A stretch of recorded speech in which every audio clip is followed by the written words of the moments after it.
પૈસાની જરૂરત પડે અને પર્સનલ લોન કે બીજા કોઈ પણ લોન લેવા આપણે જઈએ ને એ પહેલા આપણે 6 વસ્તુઓ કરવાની છે. એ 6 વસ્તુઓ કરશું ને તો 2 વસ્તુ થશે. એક, વ્યાજ દર ઓછું મળી શકશે અને બીજું, આપણો લોન પાસ થશે એની ગેરંટી પણ મળી શકશે. કઈ 6 વસ્તુ છે એ જાણવું હોય ને તો ધ્યાનથી સાંભળજો. હું તમને આ 6 વસ્તુ વિશે એક વાત કહું.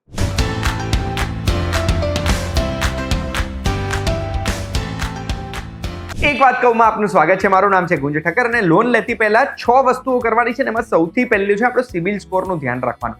એટલે સિબિલ સ્કોર ચેક કરી દો અને એ સિબિલ સ્કોર સુધારવાનું ટ્રાય કરો અપ્લાય કરતા પહેલા. હવે તરત તો સુધરશે નહીં, બટ તમે એવા પગલાં લઈ શકો જેનાથી સ્કોર થોડો સુધરે.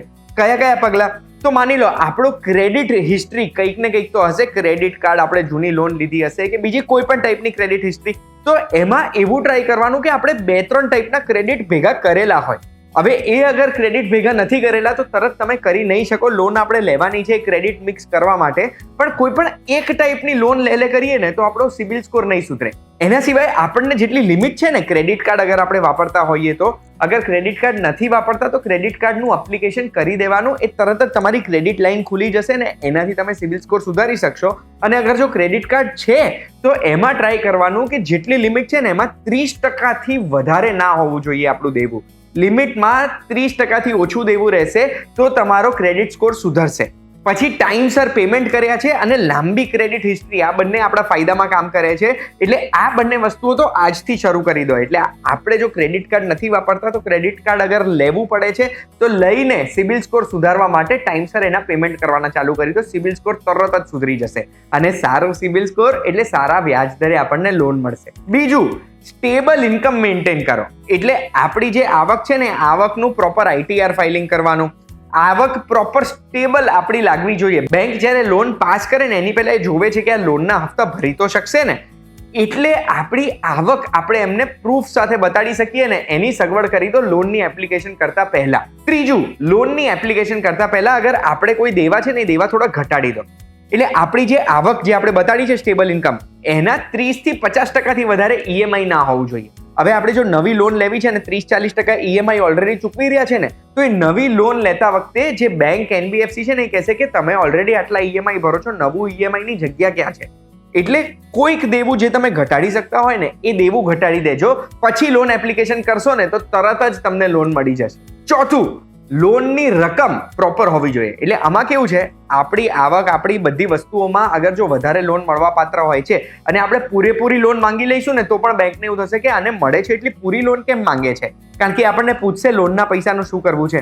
તો એના માટે હંમેશા રિયલિસ્ટિક ફિગરની જ લોન માંગવાની. એટલે એવી લોન માંગવાની જે આપણે ઇઝીલી ચૂકવી શકીએ અને જેટલા પૈસાની આપણે જરૂરત છે, વધારે લોભ આમાં નથી સારો. પાંચમું, લોન લેતા વખતે આટલી મહેનત કરી રહ્યા છે તો પ્રોપર જગ્યાએથી લોન લેવાની.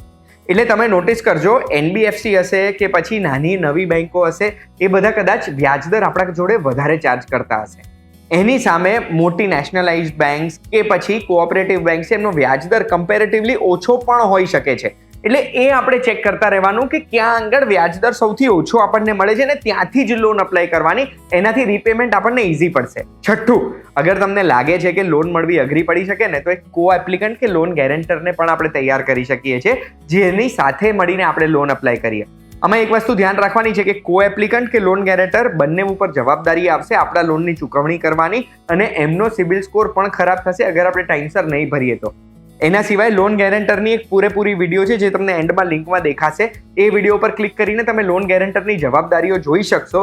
પણ અગર લોન મેળવવાનું ઇઝી કરવું છે તો કો એપ્લિકન્ટ કે પછી ગેરેન્ટર એ બહુ જ ઇઝીલી આપણને પતી જશે. હવે આમાં શું થાય, લોન ગેરેન્ટર કે કો એપ્લિકન્ટ માટે આપણે આપણા પરિવારના કોઈ વ્યક્તિને પણ જોડી શકીએ છીએ.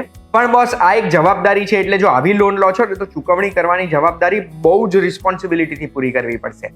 આ 6 વસ્તુનું ધ્યાન રાખશો તો તરત જ તમને લોન મળી જશે. કોઈ બેંક NBFC ના નહીં પાડે. અને આ માહિતીથી જો તમને લોન મળે છે તો તમે મને ના ભૂલતા, એટલી મારી રિક્વેસ્ટ છે.